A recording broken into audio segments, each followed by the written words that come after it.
الحمدللہ رب العالمین والصلاة والسلام علی سید المرسلین وعلی آلہ وصحبہ اجمعین۔ دوستو بھائیو، آپ کو ایک ایسے حاکم اور ایک بادشاہ سب کچھ ہونے کے باوجود اپنی بیٹی اپنے داماد کو محروم کر کے فقیروں اور غریبوں کا خیال رکھتے ہیں۔ شہنشاہ مدینہ سرور کونین سید المرسلین سید سرور کونین احمد مجتبیٰ محمد مصطفیٰ صلی اللہ علیہ وسلم حضرت علی رضی اللہ تعالیٰ عنہ ایک مرتبہ گھر پر آئے، کہنے لگے اللہ کے نبی صلی اللہ علیہ وسلم نے شادی کر کے ہمیں کیا دیا؟ شادی میں آپ کو ایک تکیہ دیا اور ایک بستر دیا جو کھجور کے پتوں سے بھرا ہوا تھا، اور 2 چکی دی اور 2 پانی کے مٹکے دیے، اور نبی علیہ الصلوۃ والسلام نے اس کے علاوہ انہیں کچھ نہیں دیا۔ لوگ آج جہیز کے لیے ڈیمانڈ کرتے ہیں، بعض بریلوی اور شیعہ حضرات دلیل لیتے ہیں کہ اللہ کے نبی صلی اللہ علیہ وسلم نے بیٹی کو یہ دیا تھا۔ ان کو معلوم ہونا چاہیے کہ نبی علیہ الصلوۃ والسلام کی بیٹی اور داماد اللہ کے نبی کے گھر ہی پر تھے، اور نبی علیہ الصلوۃ والسلام نے ان کی پرورش کی، اور اس کے بعد پھر وہ جب شادی کے قابل ہوئے تو انہوں نے اپنی بیٹی سے شادی کر کے اپنے گھر سے جدا کر دیا۔ اور شادی کے بعد بیٹی اور داماد کو جدا رکھنا اور گھروں کو الگ الگ کرنا تاکہ وہ خوشی کے ساتھ آزادی کے ساتھ زندگی گزاریں۔ سوال یہ ہے کہ ایک مرتبہ حضرت علی نے کہا کہ میرے دل میں بھی یہ خیال آیا کہ نبی علیہ الصلوۃ والسلام کے یہاں بہت کچھ آیا ہے، مال غنیمت آیا ہے، غلام آئے ہیں، بہت ساری چیز آئی ہے، تو ہمیں بھی کچھ دے دیتے، ہماری حالت بہت خستہ ہے۔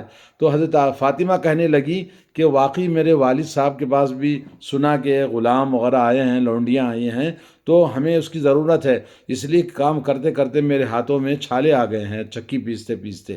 تو یہ دیکھ کر حضرت علی رضی اللہ تعالیٰ عنہ نے کہا جاؤ اپنے باپ کے پاس کچھ مانگ کے لے آؤ۔ تو حضرت فاطمہ آتی ہیں، آنے کے بعد میں دیکھا کہ اللہ کے نبی صلی اللہ علیہ وسلم گھر پر نہیں ہیں، حضرت عائشہ رضی اللہ تعالیٰ عنہ موجود تھیں، تو پوچھا بیٹی کیا بات ہے، کس لیے آئی ہو؟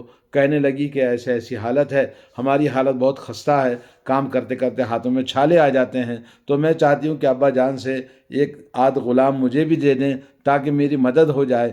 تو اللہ کے نبی صلی اللہ علیہ وسلم گھر پر نہیں تھے، بیٹی یہ کہہ کر سنا کر چلی گئیں، اور اس کے بعد میں جب اللہ کے نبی صلی اللہ علیہ وسلم گھر پر آئے تو ام المومنین اماں عائشہ نے اپنی بات جو بیٹی بتا کر گئی تھی والد کو بتایا کہ آپ کی بیٹی آئی تھی اور اس کی یہ حالت ہے، اس کی آپ مدد کریں۔ تو رسول اللہ صلی اللہ علیہ وسلم آپ حاکم وقت تھے مدینے کے، آپ کے پاس دینے کے لیے سب کچھ تھا، لیکن نبی علیہ الصلوۃ والسلام دنیا بنانے، دنیا سمیٹنے کے لیے نہیں آئے تھے، اس دنیا میں صرف آخرت کی زندگی بنانے کے لیے اللہ نے آپ کو بھیجا تھا۔ آپ نے اپنے اوپر، اپنے خاندان کے اوپر زکوٰۃ کے مال کو حرام کر دیا تھا، صدقہ اور خیرات کے مال کو حرام کر دیا تھا، اور جو مال بھی آپ کے پاس آتا وہ بھی اپنے اختیار میں ہونے کے باوجود نہ آپ خود استعمال کرتے، نہ اپنے بیٹی اپنے داماد کو آپ نے دیا۔ آپ اپنے گھر سے گئے اپنی بیٹی کے پاس رات میں جب وہ سو رہے تھے، اور ایک چادر جو اللہ کے نبی نے ان کو کمبل دیا تھا، وہ کمبل اتنی بڑی تھی کہ سر پہ ڈھانپتے تو پیر کھلے ہو جاتے، اور پیر ڈھانپتے تو سر کھلا ہو جاتا تھا۔ وہ سوئے ہوئے تھے کمبل کے اندر، اللہ کے نبی صلی اللہ علیہ وسلم جاتے ہیں اور دیکھتے ہیں کہ وہ دونوں ایک بستر میں ایک کمبل میں سوئے ہوئے ہیں۔ کہتے ہیں اللہ کے نبی کے داخل ہونے کے بعد اٹھنے لگے، بولے اٹھنے کی ضرورت نہیں، ایسے ہی پلنگ پر پڑے رہو، بستر پر پڑے رہو۔ پھر آپ جا کر ان کے قریب بیٹھ جاتے ہیں اور کہتے ہیں کہ بیٹی آپ آئی تھی اور آپ نے یہ خواہش کی ہے کہ آپ کے لیے ایک غلام، ایک خادم دے دیں۔ اصل میں یہ جو مال آیا ہے، یہ مال یقیناً اس میں آپ سے بھی زیادہ ضرورت مند، حاجت مند فقراء اور مساکین ہیں، اصحاب صفا ہیں، جن کا کوئی نہیں ہے پرسان حال، وہ میرے ہی رحم و کرم پر رہتے ہیں، اور ان کی مدد کرنا آپ سے بھی زیادہ ضروری ہے۔ اس لیے میں ان چیزوں کو بیچ کر میں ان کی مدد کرتا ہوں اور ان کے عیش و آرام کا خیال رکھتا ہوں۔ اللہ کے نبی صلی اللہ علیہ وسلم نے کہا میں تم دونوں کو اس سے زیادہ اچھی چیز دینا چاہتا ہوں جو تم طلب کرنے کے لیے آئی تھی، غلام یا خادم۔ تو آپ یہ کام کرو کہ جب بستر میں آؤ تو آپ کی تھکان دور ہو جائے گی، آپ کی پریشانی دور ہو جائے گی۔ تو آپ نے کہا کہ سبحان اللہ، الحمدللہ، اللہ اکبر، یہ تسبیح پڑھ کر سویا کرو۔ سبحان اللہ العظیم۔ آپ دیکھیں کیا عظیم الشان دعا آپ نے بتائی۔ دنیا مقصد زندگی نہیں ہے، اور دنیا کی چیزیں اللہ کے نبی صلی اللہ علیہ وسلم نے بڑی عجیب ہمیں باتیں بتائی ہیں۔ حضرت علی رضی اللہ تعالیٰ عنہ کے بارے میں خود آتا ہے، جب وہ زیادہ قرض میں ڈوب گئے تو اللہ کے نبی نے ان کو کیا دعا سکھائی؟ کہا اللہم اکفنی بحلالک عن حرامک واغننی بفضلک عمن سواک۔ جیسا کہ ایک صحابی کے پاس، حضرت علی کے پاس ایک تابعی آتے ہیں اور کہتے ہیں کہ مجھے قرض میں بہت زیادہ ڈوبا ہوا ہوں، اور مکاتب یعنی میں اپنے مالک سے مکاتبت کیا ہے، آپ میری مدد کریں۔ تو حضرت علی نے کہا میں تمہیں وہ دعا سکھاتا ہوں جو مجھے رسول اللہ نے سکھائی ہے، اگر سیر پہاڑ برابر بھی اگر قرض ہے تو اللہ تعالیٰ اس کو دور فرما دیتا ہے۔ تو اس کے بعد آپ نے یہ دعا سکھائی جو آپ نے کہا اللہم اکفنی بحلالک عن حرامک واغننی بفضلک عمن سواک۔ دوستو، دنیا ایک دھوکہ ہے۔ دنیا اللہ رب العالمین نے کسی کو زیادہ دیا، کسی کو کم دیا ہے، لیکن جس کو کم دیا ہے وہ کبھی دل چھوٹا نہ رکھیں، بلکہ اللہ تعالیٰ کی نعمتوں پر شکر ادا کریں اور قناعت اپنے اندر پیدا کریں۔ اللہ کے نبی صلی اللہ علیہ وسلم نے فرمایا الدنیا حلوۃ خضرہ، یہ دنیا سرسبز و شاداب اور میٹھی ہے، وَإِنَّ اللَّهَ مُسْتَخْلِفُكُمْ فِيهَا، اللہ عز و جل تمہیں اس دنیا میں، اس دنیا کا جانشین بنانے والا ہے، فَيَنظُرْ كَيْفَ تَعْمَلُونَ، تو اللہ تعالیٰ تمہیں دیکھتا ہے کہ تم دنیا کے ساتھ کس طرح ہوس میں اور دنیا کی چاہت میں اپنے آپ کو تباہ و برباد کر دیتے ہو۔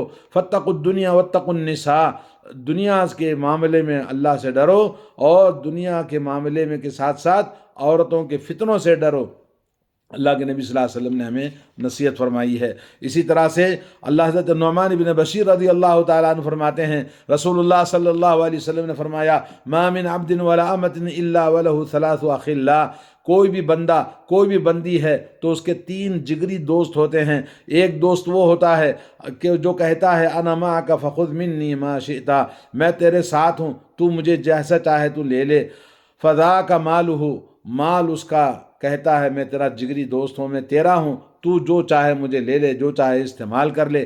وخلیل یقول انا معک اذا اتیت باب الملک ترکتک، دوسرا دوست کہتا ہے کہ میں تیرا جگری دوست ہوں، میں تیرے ساتھ ہوں ہمیشہ، لیکن جب تو شہنشاہ کے دروازے پر آئے تو میں تجھے چھوڑ دیتا ہوں۔ اور وہ ہے انسان کے چاہنے والے اور اس کے خادم۔ جب انسان مرتا ہے تو اس کا مال بھی اس کا ساتھ چھوڑ دیتا ہے، اور اس کے اہل و عیال وہ بھی اس کا ساتھ چھوڑ دیتے ہیں۔ اور تیسرا جگری دوست اس کا زندگی کا وہ ہے، وہ کہتا انا معک حیث دخلت و حیث خرجت، میں تیرے ساتھ ہوں، جہاں بھی تو جائے گا، جہاں بھی تو نکلے گا، تیرے ساتھ ہمیشہ رہوں گا، زندگی میں بھی اور موت کے بعد بھی۔ فذاک عمل، وہ اس کا عمل ہے، اس کے ساتھ ہمیشہ اس کی قبر تک جاتا ہے، قبر کے اندر بھی رہتا ہے، اور وہی عمل اس کا یا تو اس کے لیے جنت بنا دیتا ہے یا تو اس کی زندگی کو جہنم بنا دیتا ہے۔ دوستو، کتنی بڑی بات بتائی ہے نبی علیہ الصلوۃ والسلام نے۔ ہر انسان کے 3 جگری دوست ہیں، ایک اس کا مال ہے جو ہمیشہ اس کے ساتھ میں ہے، لیکن یا ابن آدم تقول مالی مالی، اے ابن آدم تقول میرا مال میرا مال، کہ تیرا بھی کوئی مال ہے، جو کھایا وہ ختم ہو گیا، جو پہنا وہ فنا ہو گیا، اور جو دیا وہ اللہ کے راستے میں اوپر چلا گیا، اور جو چھوڑا وہ دوسروں کا ہو گیا۔ تو دوستو، دنیا اللہ تعالیٰ کسی کو کم دے، کسی کو زیادہ دے، آدمی کے اندر قناعت ہونا چاہیے۔ اللہ عز و جل نے دنیا کی زندگی بہت محدود رکھی ہے، اللہ تعالیٰ ہمارے اندر قناعت پیدا فرمائے اور ہم سب کے مال میں، زندگی میں خیر و برکت عطا فرمائے۔ وصلی اللہ علی نبینا محمد وعلی آلہ وصحبہ اجمعین۔ السلام علیکم ورحمۃ اللہ وبرکاتہ۔